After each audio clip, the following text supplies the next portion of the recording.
आप सबको जय मसीह की। सुबह के समय में एक वचन अध्ययन करेंगे जो मरकुस सुसमाचार के 16वें अध्याय के 15वें वचन से है। तुम सारे जगत में जाकर सारी सृष्टि के लोगों को सुसमाचार प्रचार करो।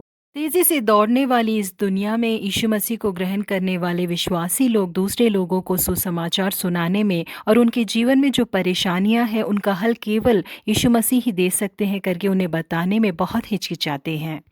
हम कैसे दूसरों के व्यक्तिगत जीवन में बातें कर सकते हैं या उनके बारे में हमें क्यों चिंता करना, वो उनका जीवन है करके कई बार हम सोचते हैं।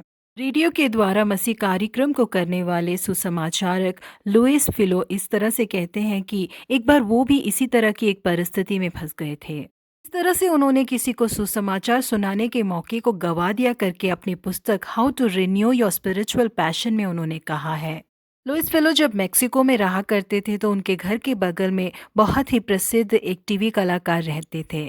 ये दोनों ही आपस में कई बार मिले थे, एक दूसरे से बात किया था। उस व्यक्ति ने इनसे कहा भी था कि आपके रेडियो कार्यक्रम को मैंने सुना है। लेकिन पासवान ने सुसमाचार को उस कलाकार से बांटा ही नहीं, क्योंकि उन्हें लगा कि शायद ये व्यक्ति बहुत ज्यादा खुश है, इसके जीवन में कोई कमी ही नहीं है। लेकिन कुछ ही दिनों में पासवान के घर के बगल में रहने वाले उस कलाकार का जीवन पूरी तरह से बदलने लगा। उनके चेहरे में जो खुशी नजर आती थी वो बिल्कुल गायब ही हो गई थी और पति पत्नी जहां काम करते थे उस जगह के लिए अलग अलग गाड़ियों में जाया करते थे। ये बात बिल्कुल साफ पता चल रही थी कि उनका वैवाहिक जीवन बिल्कुल भी सुखी नहीं है।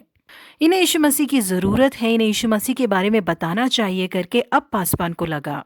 लेकिन दूसरों की पारिवारिक समस्या में हम कैसे बोल सकते हैं, ये बिल्कुल भी सभ्यता नहीं है करके पासवान ने उन्हें सुसमाचार नहीं सुनाया और चुप रह गए। इसी बीच में पेरू देश में पासवान को एक सुसमाचार सभा में प्रचार करना था, इस वजह से वो वहां चले गए। जब वो अपनी सेवकाई को समाप्त करके मेक्सिको वापस आए तो उन्हें खबर मिली कि उनके घर के बगल में जो व्यक्ति रहता था उसने खुदकुशी कर ली और वो मर गया। पासवान का हृदय पूरी तरह से टूट गया और उन्हें लगा कि यदि मैं यीशु मसीह के बारे में उस व्यक्ति को बता देता तो उसका जीवन आशीषित हो जाता। शायद वो व्यक्ति आज मरा नहीं होता, मुझे जो मौका मिला था मैंने उसे गवा दिया करके वो बहुत ज्यादा पछताए करके पासवान ने अपनी पुस्तक में लिखा है। जी हाँ, प्रिय परमेश्वर के लोगों, उस व्यक्ति की तरह आज हमारे चारों ओर कई नौजवान लोग हैं जो बाहर से देखने में बहुत ज़्यादा खुशहाल और बहुत चीज़ों को पाए हुए लगते हैं, लेकिन अंदर से खाली है, दुखी है और खुदकुशी की सोच के साथ जी रहे हैं। अगर हम यीशु मसीह के बारे में उन लोगों को बता देते हैं तो उन्हें खुदकुशी करने की ज़रूरत नहीं है।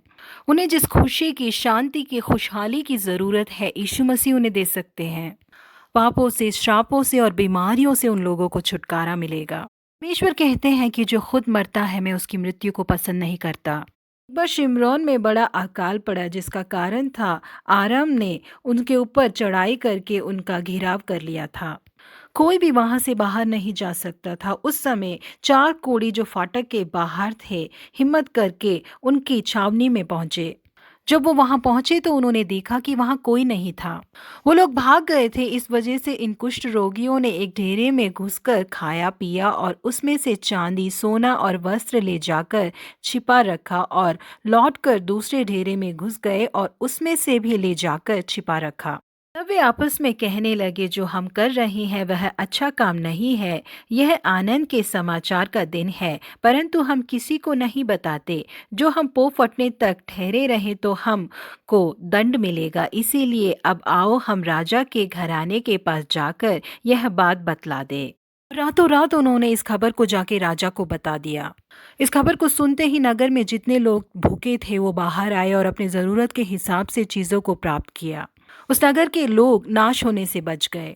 जी हाँ, प्रिय परमेश्वर के लोगों, हम जिनके पास सुसमाचार है, जिन्हें सुनाना है, यदि हम नहीं सुनाते हैं तो हमारे ऊपर दंड पड़ेगा। इसलिए देरी किए बिना हम यीशु मसीह के बारे में लोगों को बताएं। हर एक व्यक्ति छुड़ाया जाए, सच्चे आनंद को, शांति को, चंगाई को हर एक व्यक्ति प्राप्त करे। क्या आज हम प्रार्थना करें कि परमेश्वर नष्ट होने वाले आत्माओं के प्रति मुझे बोझ दीजिए। प्रभु आप सबों को आशीषित करे। Have a godly day.